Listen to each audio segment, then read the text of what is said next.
Kaixo, guk 6. mailako 3. taldeko ikasleak gara eta nutrizioaren funtzioa azalpen bat egingo dizugu.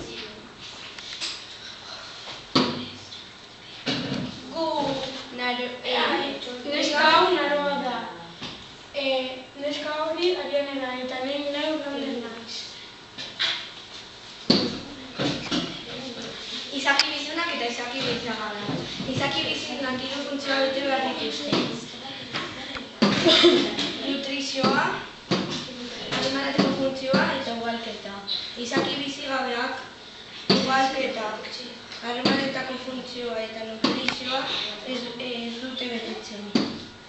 Hau izaki bizigabea biziduna da eta hau izaki bizigabea.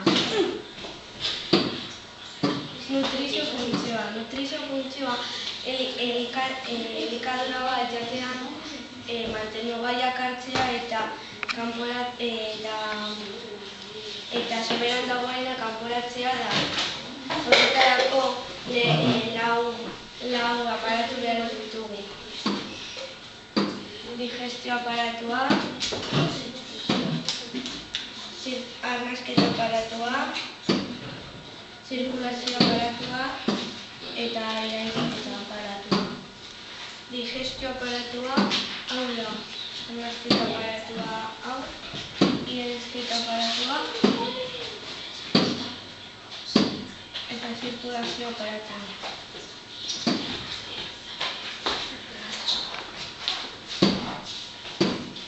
Elikagaia, jaten ditugun produktuak elikagai bakoitza mantenugai batzuk dituzte. Mantenugaia. Karbohidratoak edo glukosak energia ematen dute. Gatza edo lipidoak gatza bakoitza animali jatorria da. Proteinak beharrezkoak dira hazteko eta gure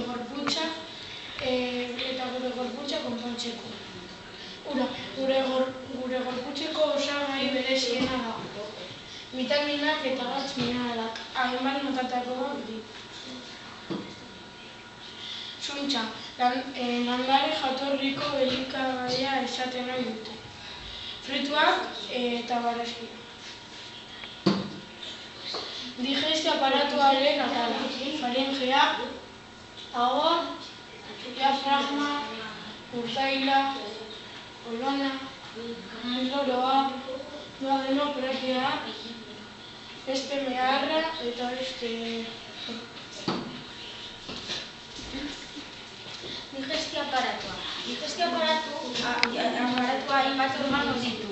Ahoa, faringea, este gorria, urdaila, este meharra eta este lodia.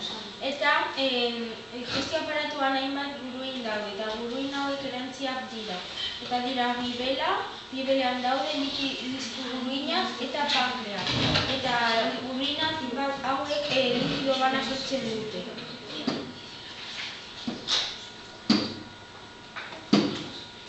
Digestioa, 4 prozesu ditu. Lehenengoa, elikagaian sartu eta zehatu egiten ditugu. Eta horretarako oso beharrezkoak dira niaren elementuak.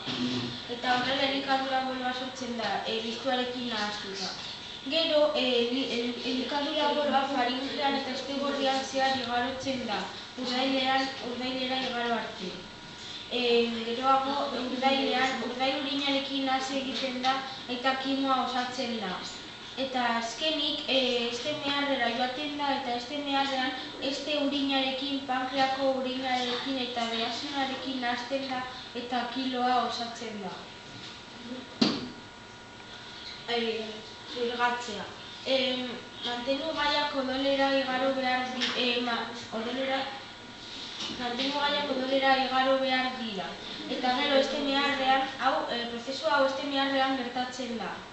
Este meharrak hile bezalako luzakin mehe batzuk ditu eta horiek estebilo deitzen dira. Estebilo hauetan odol kapilar ugari daude eta odol kapilar hauek odolera eramaten dute gauza. Eta hauek dira esteriloak, hemen daukate kapilar guztiak eta hemendik joaten dira gai. Hondarra kanporatzea. Hondarrak beste meharrean daude, baina lodira igaro behar dira kanporatzeko. Orduan, lodian gorozki bihurtzen dira eta hemendik joaten dira, eta hemendik ateratzen dira gorozkia.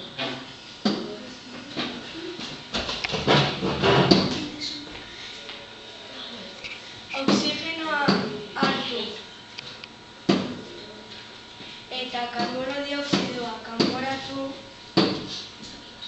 arnasketa da. Oxigenoa hartu eta karbono dioxidoa kanporatu zelular eta mantenogaiak hartu zelula arnasketa da eta energia lortzen da.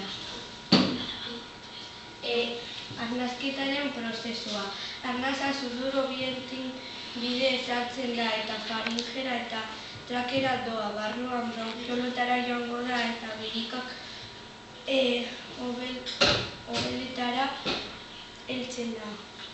Hemendik sartzen da odola karbono dioxidoarekin eta hemendik oxigenoa.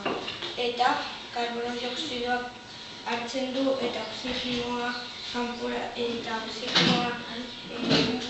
hartzen du odola eta odola gero kanporatzen da oxigenoa. Odola gorputzeko likido bakarra da eta zela guztietara iristen da. Mantenugaiak oxigenoa, karbono dioxidoa eta plasma garraiatzen ditu.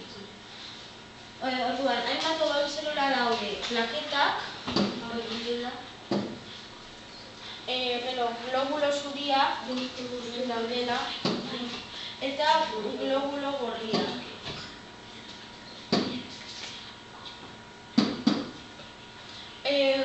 Odol hodiak, puntu modukoak dira eta handik igarotzen dira odola zelula guztietara igarotzeko. Hiru hori mota desberdin daude. Zainak, hauek direla, gero,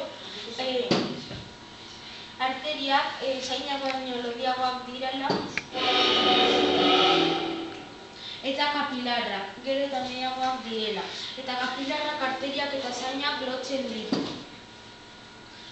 Bihotza, pareta bihartzuko organo bat da, eta etengabe bultzatzen ari da odola. Kutsa torazikoan dago eta beti dago taupadaka.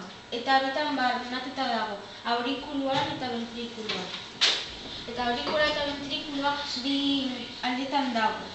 Orduan, hemendik igarotzen da, balbula zabaltzen da, eta gero arteriatik kanporatzen da. Eta gero egiten du berdina, baina zainetik ateratzen.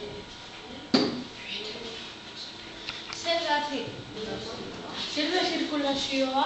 Odol horien bidez egiten duen ibilbidea da. Metxa tapada egiten aritzen da etengabe. Eta horrela bultzatzen du odola.